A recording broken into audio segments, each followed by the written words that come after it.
We're making a series of interviews with people working for Incentro. Well, this is our next guest. Please introduce yourself. Hi, Bas. So I'm Dennis de Weerd.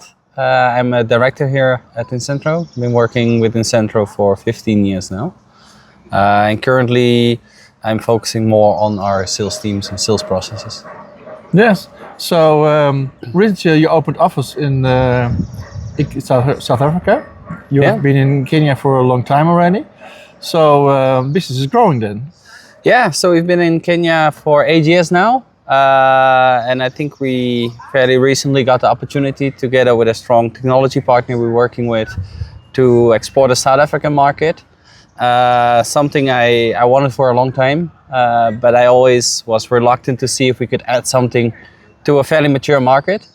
But yeah, this opportunity showed up and we opened officially early last year. Currently 12 people there. And it's one of our fastest growing areas of our business. Great.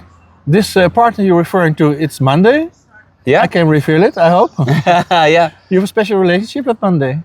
Yeah, so we are a Monday Gold partner, so the leading partner on the continent. It's one of our most recent partnerships we started. Usually we're very selective with our partnerships. I feel there's a lot of focus and commitment required to do that well. And Monday is a very special company. So first of all, their product is really exciting and amazing. It's one of the fastest growing SaaS products out there. And that's first and foremost the most important thing when you consider a new partnership, of course. There needs to be a great value add to the market. But aside of that, also that partner model was very interesting. They're very engaged, very committed, very intense partnership in that sense. But it is what has driven us to grow so fast and to serve so many customers in such a short period of time. So I'm very grateful to the partnership, and I think it brings out the boast of international or global technologies, but then local understanding and knowledge of the market, of the businesses, of the challenges, and then helping companies to implement that. And so technology is changing at an incredible rate. What changed since you came here 8 years ago? Well, everything, of course. Yeah, so much has changed. Yeah, it's interesting, and I'm not sure if the rate is changing, or it's maybe even the environment in which we find ourselves in. Because you can understand here, there's some, let's say, leapfrog technologies, right, where we skip some steps and go further. But considering that we started out building software for companies, if I think now about how you can build a website and what is the value add you bring. There's a lot of different skills that are required. And there's a lot of skills that used to take a lot of manual labor that are now almost automatically, right? And that's looking back 8 years. But if I just look back since this time last year and now, the way we use AI, even within my own day-to-day work, is completely changed, especially the last few months. And I can see that adoption is growing throughout different companies and organizations. So where you would find that when I went to companies to talk about cloud and cloud infrastructure, people were very worried and they absolutely had no clue what it meant to put something in the cloud and where is it then and how does that work? Those are not the kind of conversations you have today anymore. Even with technologies of AI, people just now look at what is the enabling power that it has. And sure, there's some data security frameworks, etc., that are important to discuss. But I think many companies are way more open and see the need to change and adopt technology a lot more than a few years ago. So if I'm right, that companies can do a lot more tech themselves through AI and other systems. So it means that Incentro must grow into the next level and stay ahead and your services must be relevant. Is that something you worry about, or is it something you like? Is it a challenge? No, I like it. I think you should always be your own competitor. So if you can do it faster, better, in a different way, you should definitely try and keep growing with that. And that means, for instance, with some implementations where it would take a lot of manual work to get a product implemented, nowadays AI can really make that much easier and automate a lot of that stuff.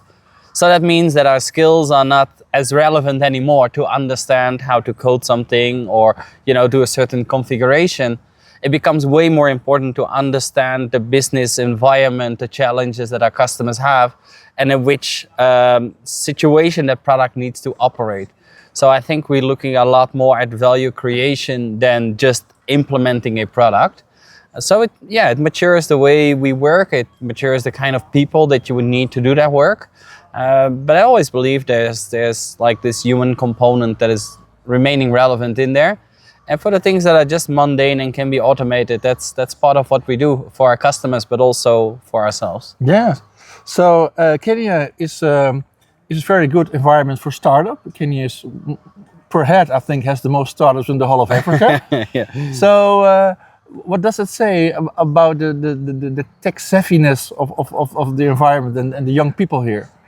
I think it says a lot. I think Kenyans from everywhere I've been, I think they are the most entrepreneurial, the most creative people. Everybody will try to figure something out, right? And I think it's very different, and it's what really appealed me to come here compared to the Netherlands, but even other countries in the region I visited. There's a flip side to it in the sense that, people put a lot of effort and resources into solving a problem, even though they didn't validate the problem. It's just something they encountered themselves. I remember there were customers coming to me and say, "Oh, can you build for me something like an Uber, but then for taxi drivers?" And I'm like, okay, but what problem are we solving? Is it a problem for the taxi drivers that now don't have a business because Uber provides a better service? So I think there it still stands and falls with having a good idea, validating that, having more business understanding of what you're doing, because any developer can go online and build stuff, but is it relevant, right? So I think there's a lot to win there. But it's really exciting and engaging to see that everybody is willing to put their efforts in to get something done. Yes. So if you look at the magic triangle in Africa or sub-Saharan Africa, you already have Kenya, and then you have South Africa, and then of course Nigeria. Many people consider that to be the big prize. How do you look upon the Nigerian market? With a bit of fear, I guess. Yeah. So I heard plenty of stories about how doing business in Nigeria. I think we have some customers there, but it's just difficult, for instance, for them to procure services in dollars, to get money out of the country, etc. So definitely it has some complexities to there. But I mean, if it was easy, everybody would do it. So I mean, there's a reason why I came to Kenya. I heard many times that people try Ghana first as a little bit of taste of West Africa. I visited Ghana, I think 3 years ago, with a similar idea. Ultimately, then we did decide to go to South Africa first, but definitely it was something in my mind to consider. I think another challenge, I think on the West African side, is of course a language barrier. So where here most of the countries we speak English, or at least it's easy with English to deliver services. For our customers we serve in French-speaking countries, we have somebody in Rwanda that is serving them. So that's a nice bridge at this point. But yeah, if things keep growing well, definitely it is worth to visit Lagos and see if we can make that possible as well. I have one final question, and it's a question of hope. So there's always a lot of no, not always. Sometimes there are negative thoughts and projections about Africa. So what if you think of hope? What can the future bring to Africa if we look at tech? I think the possibilities are endless, right? And I think if we consider the economy, that every year, I don't know how many new people are entering the job market. Africa is by far the youngest continent. And I think in other regions, we find that we have a need for skills that can be delivered digitally or virtually online, in which Africa can be a big part. So I think their IT or digital transformation has a great potential to empower people that are now joining the job market. If I see what for solutions we provided to Kenyan or companies all across Africa, actually, the innovative power it brings to them in all the different industries. If you think about agri-tech or insure-tech or you can come up with every industry and put tech to it, right? And it can really make a huge difference if I consider what data can do to solve food problems, for instance, right?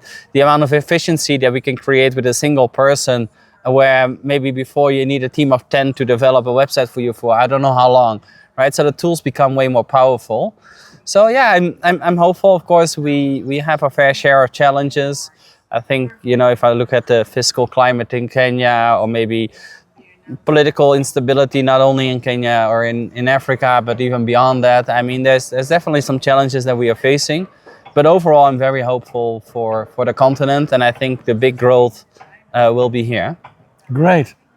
I want to thank you very much for this great conversation. Yeah, thanks. I wish you all the luck with Incentro. All right, thanks.